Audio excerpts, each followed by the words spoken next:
Tại mình luôn luôn sợ sợ Lily nữa mà.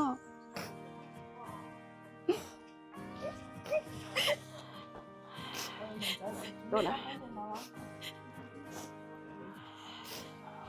Chiều lên đó có nhảy nhở ai bơ Lily mà lý sợ ai nhiều tao mà lớn đó mà.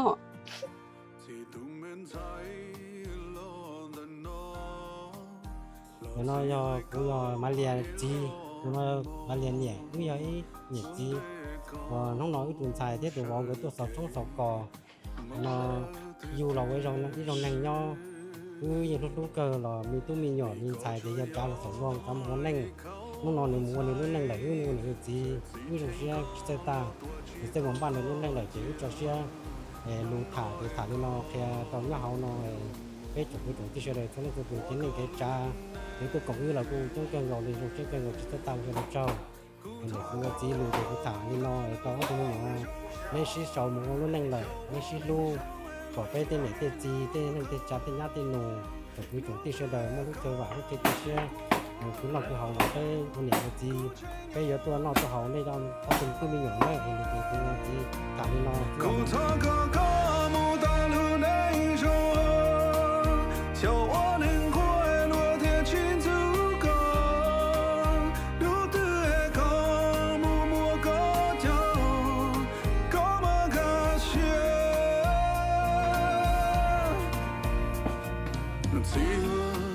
I'm so grateful. I'm so glad that this is the day you guys finally celebrated that you guys are together now.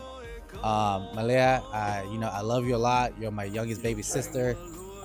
And enjoy being married, and don't just remember that whatever you do, please just go all out for it, because this is it. There's no turning back. You are with Yi Joshua. Make the most out of it. Okay.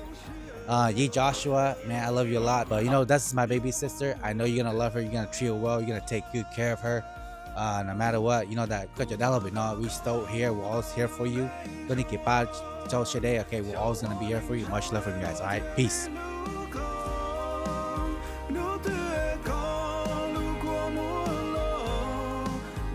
Congratulations.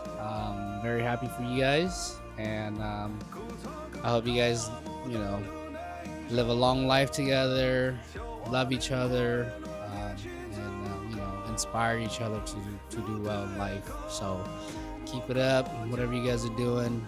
I support you guys, and if you ever need anything, I'm just a phone call away.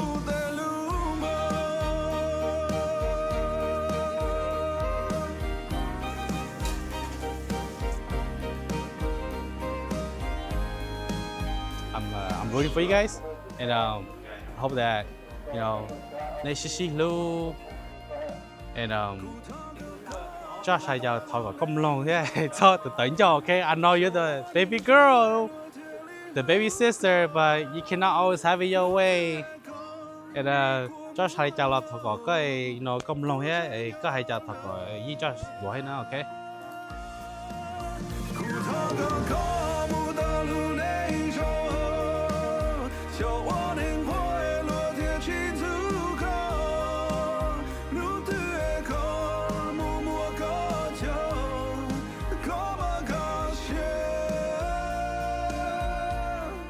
All I will say is take care of each other, be patient with one each other, and love truthfully to yourself and to your partner. Love her family, and love the path you guys are building. It's not always the high. There's some lows with it, but embrace it. It's part of the journey to make you guys a better team. Congratulations to my sister and my brother-in-law. I hope you guys have a very happy marriage. Just make sure you love each other, care for each other, be patient, don't go to sleep mad. I love you guys. That's it.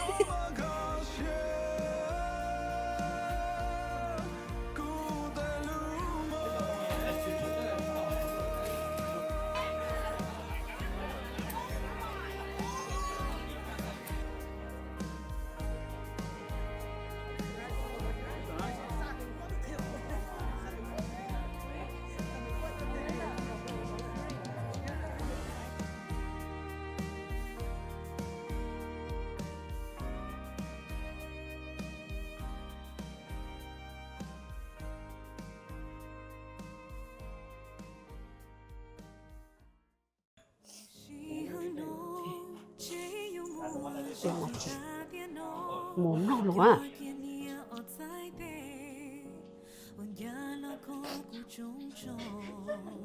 chưa đi tận đâu cũng nhớ em bố Lily mà sợ lên bên trái nè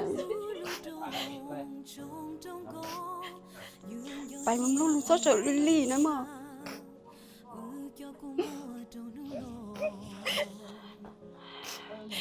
rồi đã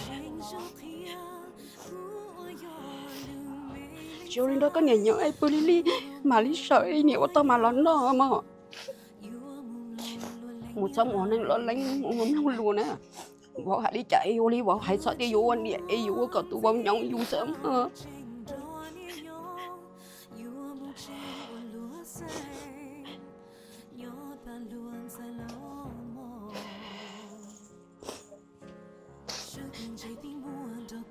tụi bọn hãy đi chạy vô đi bảo hãy xử sợ mà còn thâu vào nữa có mà thâu vào chỉ có ít nhá chỉ trong mà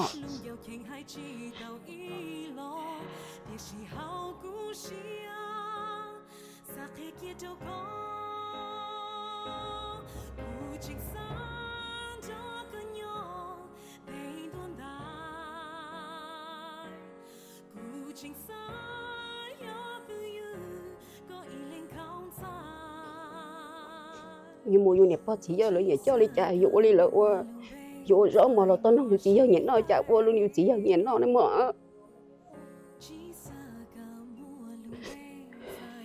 sao sợ đi vô nó đi vô xe nhẹ luôn đâu vô chỉ giờ lấy chỉ tao vô ép luôn mà nó chạy lên đi vô thì nhá chỉ trong nó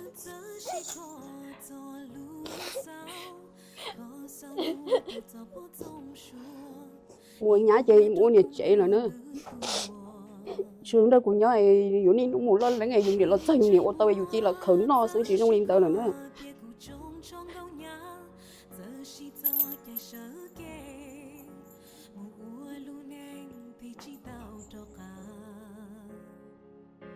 thọ có tin hơn nữa đó có nên luôn nên một xem là nung giờ cho ba chúng một thời ba tí tí một còn nên khó luôn nên khó chơi chơi chơi chùa nên cứ mấy cái tăng đầu của nó chỉ ta hậu chỉ chân này tụi nó là còn cho nên tụi giàu là còn cho nên để còn không là một cái này như mình chua mình khó ở tụi mình cũng tụi nó nhiệt gì tụi này trong nó không tụi cha này ở trong cỏ tụi cha này nó đã hòn đã tin nó gỡ ở chạm lấy khí xuống chùa nên cái một tiền lớn nu cái nào cái gì cho nên có tiền không là to có nên chuột cho dễ khó chịu một đấy lo hại luôn rồi xem mà thế liền đó